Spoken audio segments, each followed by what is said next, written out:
and to have the microphones to set up and the multimedia displays and everything. And that's the way to do it, but that takes time and that takes practice. And money. And a lot of money. We've got some of those resources here at the school, but we don't have the practice, the experience, and frankly the knowledge. I don't have the knowledge. I don't. I'm willing to admit that I'm nowhere near prepared enough to be able to do a fully professional podcast. That's why we're doing an informal podcast. So if we can just practice, get it out there. I know, yeah. We're just recording on the makeshift setup. We got a fake camera there that doesn't even work, but you know, it looks nice. If you could get that thing to turn on, I'd be impressed. It'll turn on, but it won't do anything. So it just beeps really loud, which is fun. But it's really fun. But pretty soon we'll be having, so we have 3 cameras. This weekend we're going to start it. So Preston, the Turning Point president, Preston Patton, myself, and Hugo, one of the Turning Point representatives. We're going to be doing a podcast at my place this Sunday. Sweet. I have a little more space there, so I'm going to be able to set up sort of a studio-like area. You can get the cameras from different angles. I've got a nicer camera we can use with our main cam. We'll have these 2 cameras working simultaneously, so we can get like close-ups too, so we can get cuts and everything. I got a kid who said he can help volunteer to edit this stuff, so he's gonna jump on full-time editor, so we can have constant output, YouTube, TikTok, Instagram. Yeah, so we already got 3 YouTube videos up. We got the podcast and we got a couple of shorts up. So you know, outreach, like the demographic isn't there yet. We haven't gotten the crowd yet, but you know, we got the library started, so you know, that's what's important. Yeah. So, but this right here, this is a big news headline. I don't know if you can see this at home, but today, was it this morning? Going 5 p.m. Eastern? Going into action today at 5 p.m. Eastern. Look at this. Trump orders all federal diversity, equity, and inclusion employees placed on paid leave starting Wednesday. So all DEI roles within the government will be shut down and eliminated, which is tremendous. I'm so, like, a meritocracy is back, and this is just a waste of tax dollars. It's just, you know, if we want people working in roles that serve the public, we need people who are willing to give their all and not just be promoted based on their identity, just based on just their sexual preferences. That's just wrong. It's just, right. Yeah. It's crazy. I don't know. When did you hear about this? I heard about this just this morning, actually. I woke up, got a notification on my phone that Trump was putting this in place, and wish you guys could have seen my grin. I was so happy. I was like, freedom, like this is gonna be great, and just talking through about it here, you know, it's really just putting it into fruition and just making everything great again. Yeah, it's fantastic. This is gonna be exciting, and it's great to see this action happen so fast and within the Fed, within the government roles, because the tech industry, they implemented these changes before Trump went in office. Meta installed these policies. Google started installing these policies. I mean, all of those CEOs were there at the inauguration. So this is the new norm. Like, the DEI is going to DIE within the next 24 hours. It's gone. So if we're seeing it at the top level, we're going to be seeing it at the bottom. We're going to be seeing it all across America. People are finally waking up to the idea that no, actually, the people who work the hardest, the people who try, the people who succeed, the people who are motivated, those are the people who deserve these opportunities. It's not equitable at all to be giving roles to people who don't deserve them, frankly, who earn these roles just based on a lack of merit and just based on their background, and that they're Black, Hispanic, Asian.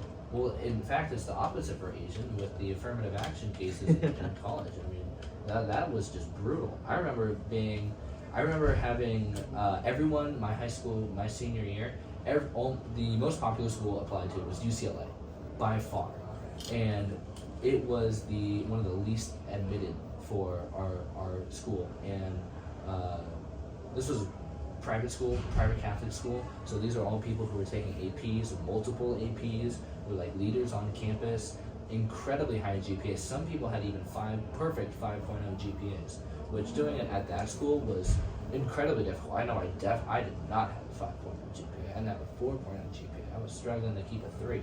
Like a lot of those kids are doing full-time athletics. I struggled to balance both. But these kids were high achievers. Like, these kids were like super successful, and they didn't get scholarship money. They didn't even get admitted. Like they were told no, and which was just crazy, because then we had other kids who did not. There was a bunch of there was a couple LGBT kids who got in for like gender studies majors. Yeah. And which is, you know, I don't know what they're going to be studying here, because as we know, based on the events on Monday, there's only 2 genders. Correct. Right? There's only 2 genders. How do you feel about that one? I feel great because, you know, my personal beliefs and knowledge know that to be true.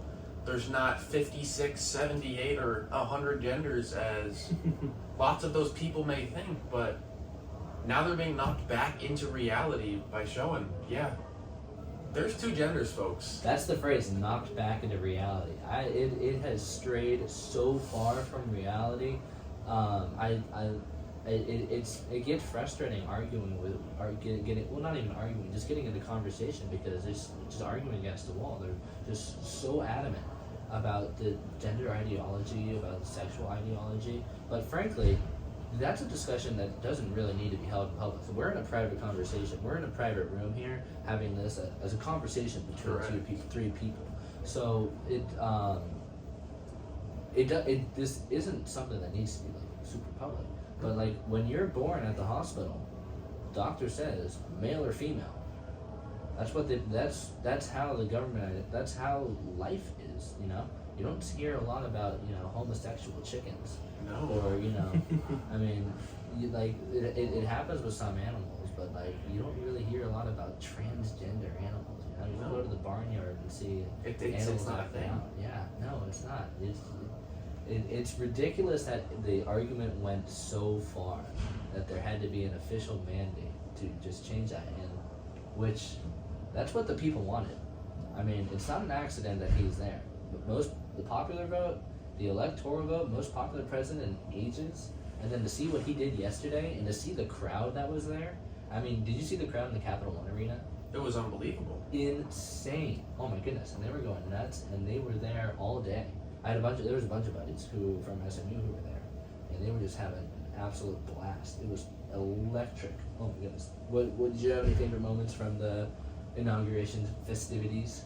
I mean, just kind of seeing all the super famous speakers just kind of up there giving their speeches and like giving praise to Trump like he deserves was unbelievable. Like even Elon Musk up there, just like a man that powerful and that popular, giving praise to such a quote unquote controversial person really shows the public how powerful Trump can be and how powerful he is and how much initiative that he's going to take to make America great again. Yeah, absolutely. I mean, look at the initiatives that have already gotten place. We're 2 days into this, and already we've returned to normalcy. We've got $500 billion put into the American economy. Did you guys see that? Japan?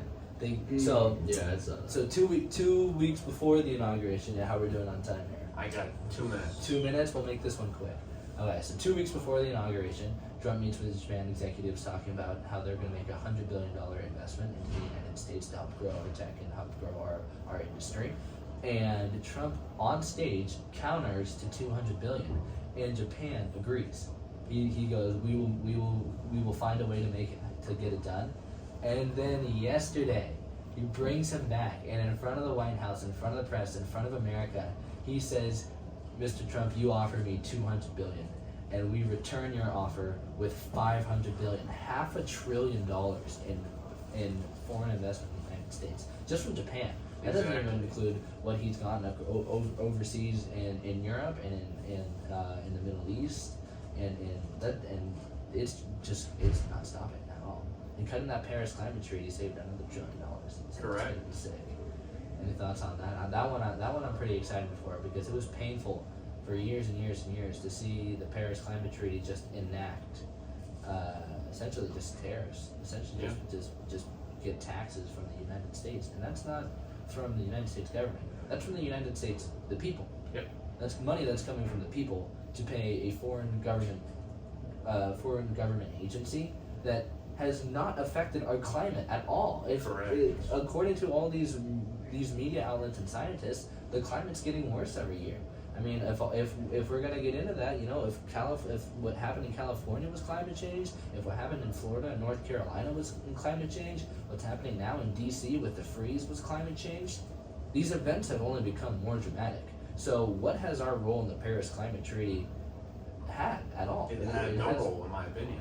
Absolutely not. You're just feeding money for nothing. Yeah, As an econ major here at SMU, I believe we should be keeping our money in the States, but if Japan wants to give us money, of course we're going to take that, but we should not be giving money to foreign government and foreign agencies for them to do nothing with it. Yeah, under the guise of a let's end climate change, which is physically impossible. Climate's going to be changing every day. All right, thank you for your time, Logan. Of course, it was a pleasure. Thank you for having me on. Fantastic. We'll do another episode. We're going to keep it going. All right, folks, this was Yapping with YAF, episode 2 on the books. Thanks for joining us. Have a great night.